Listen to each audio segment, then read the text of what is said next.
안녕하세요. 주말이라 시간 여유가 생겨서 HLB 영상을 한두 편 만들어 보려고 합니다. LB 주주님들이 많이 기다리셨을 것 같습니다. 다시 월요일이 되면 못 올린다는 말씀을 먼저 드려야 실망도 덜 하시지 않을까 싶습니다. 그래도 올리는 지금 최선을 다해서 찍어보겠습니다.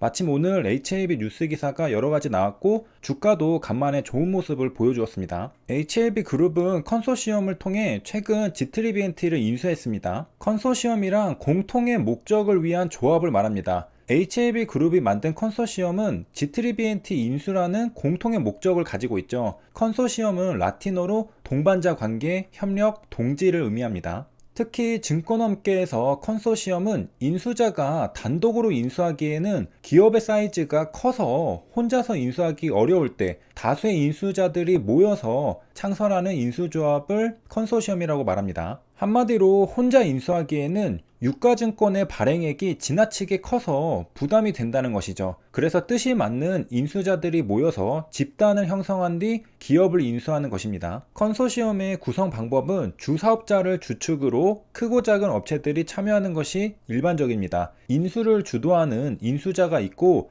함께 참여하는 크고 작은 업체들이 있다는 것이죠. 최근 주식시장에서 이슈가 된 컨소시엄은 쌍용 자동차를 인수하는 에디슨 모터스 컨소시엄이 있습니다. 에디슨 모터스 혼자 단독으로 쌍용차를 인수하는 것이 아닙니다. 그래서 에디슨 모터스라고 부르지 않고 에디슨 모터스 컨소시엄이라고 부르는 것이죠. 컨소시엄은 왜 필요할까? 아까 살펴봤듯이 유가증권의 발행액이 지나치게 클 경우 다수의 업자들을 불러 모아서 함께 인수해야 합니다. 혼자서는 부담이 되기 때문이죠. 한마디로 돈이 많이 들어간다는 겁니다. 쌍용차를 인수하는 데는 얼마가 들어갈까? 뉴스 기사에 따르면 1조 6천억 원이라고 합니다. 어마어마한 돈이 필요하죠. 그래서 에디슨 모터스 혼자 단독 인수를 못하고 컨소시엄을 구성한 것입니다. 쌍용차 인수를 주도하는 주 사업자는 에디슨 모터스입니다. 그래서 이름도 에디슨 모터스 컨소시엄이겠죠. 인수를 주도하는 만큼 돈도 많이 넣어야 할 겁니다. 그래서 에디슨 모터스도 자금을 조달하기 위해 유상증자를 하고 재무적 투자자 FI와 전략적 투자자 SI에게 손을 벌려 3,100억 원을 조달한다고 합니다. 그리고 인수할 쌍용차의 자산과 시설을 담보로 산업은행에 대출을 요청했다고 합니다. 우리가 집을 살 때 집을 담보로 대출을 일으키는 것과 비슷한 개념입니다. 이 금액이 7천억에서 8천억 원이 됩니다. 인수에 필요한 전체 금액 1조 6천억 원의 절반에 가까운 금액이죠. 그러니까 에디슨 모터스 컨소시엄은 쌍용차 인수 자금의 절반 이상을 쌍용차 공장 부지로 조달한다는 계획을 내놓은 겁니다. 쌍용차를 인수할 테니 쌍용차의 공장 부지를 담보로 대출해달라? 대출해주는 입장에서는 생각해볼 문제죠. 그럼 누구한테 빌리는 건가? 에디슨 모터스는 산업은행으로부터 빌리겠다는 겁니다. 산업은행은 쌍용차의 채권단입니다. 산업은행의 입장에서는 자칫 잘못하면 대출해주다가 물릴 수도 있습니다. 작은 금액도 아니고 약 8천억 원에 가까운 어마어마한 돈이죠. 정리하면요, 에디슨 모터스는 쌍용차를 인수하는 대신에 인수자금의 절반은 산업은행이 빌려줬으면 좋겠다고 말했습니다. 그러자 산업은행은 이건 이야기가 다르다며 입찰 무효 사유라고 반발했죠. 인수는 에디슨 모터스가 하는데 돈은 산업은행이 되는 꼴이라 산업은행의 입장에서는 반가운 소리는 아니기 때문이죠. 인수자금의 절반은 산업은행에게 빌릴 생각이었으면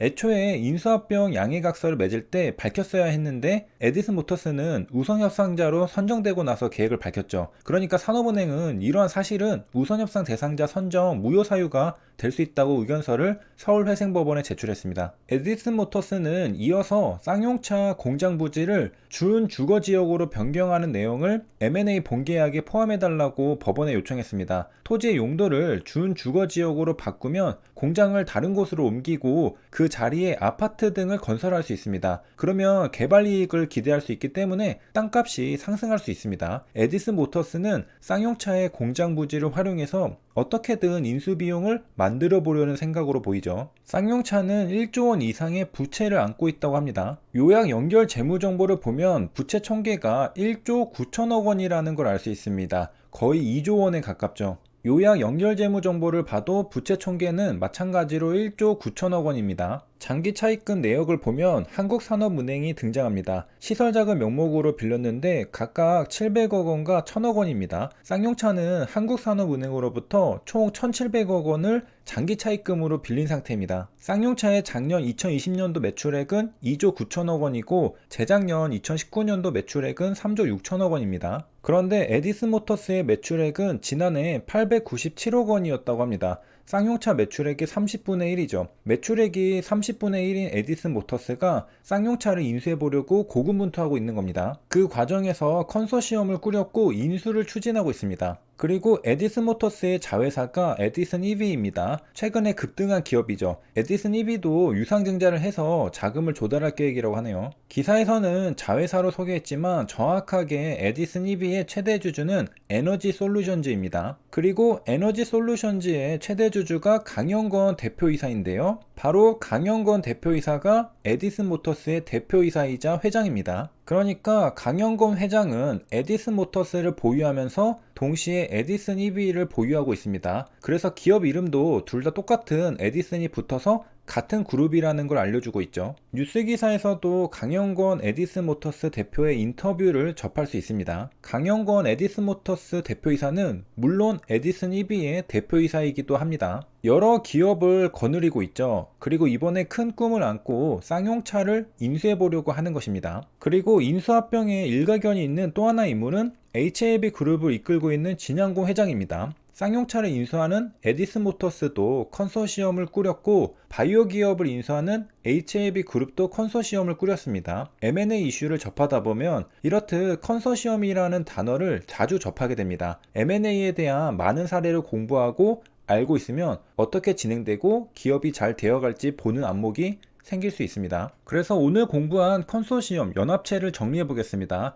컨소시엄은 특정 작업을 수행하기 위해 회사들이 모여서 만든 임시적인 사업 조직을 말합니다. 기업들이 연합하는 것이죠. 왜? 돈이 부족하니까. 에디슨모터스는 전기버스를 판매하고 있습니다. 테슬라를 추월하겠다는 의지를 담아 에디슨이라는 이름을 붙인 걸로 보이죠. 흥미진진하게 이름을 잘 지었네요. 앞으로는 전기차가 대세인데 에디슨모터스는 쌍용차를 인수하면서 몸집을 엄청나게 키우고 퀀텀 점프를 하고 싶은 걸로 보입니다. 하지만 에디슨모터스와 쌍용차는 매출이 30배나 차이가 날 만큼 체급이 부족합니다. 그래서 컨소시엄을 꾸려서 어떻게든 쌍용차를 인수하려고 계획하고 있죠. HAB그룹은 최근에 여러 제약바이오 기업들을 인수하고 있습니다. 돈이 무한정 있는 건 아니니까 최근에는 여러 그룹사들이 힘을 합쳐 G3BNT를 인수하려고 컨소시엄을 꾸렸습니다. 참고로 거래정지 당시 쌍용차의 시가총액은 4천억 원입니다. 하지만 인수하려면 1조 6천억 원이 필요하죠. 시가총액이 인수금액인 건 아닌 것이죠. 상장 주식수는 1억 5천만 주네요. 주당 가격은 2,770원입니다. 작년에 거래정지 되었는데 다이나믹한 주가 움직임을 보여줬습니다. 급등 급락도 보여주고 개파랑 양봉도 많이 보이죠. 여기까지 시청해주셔서 감사합니다.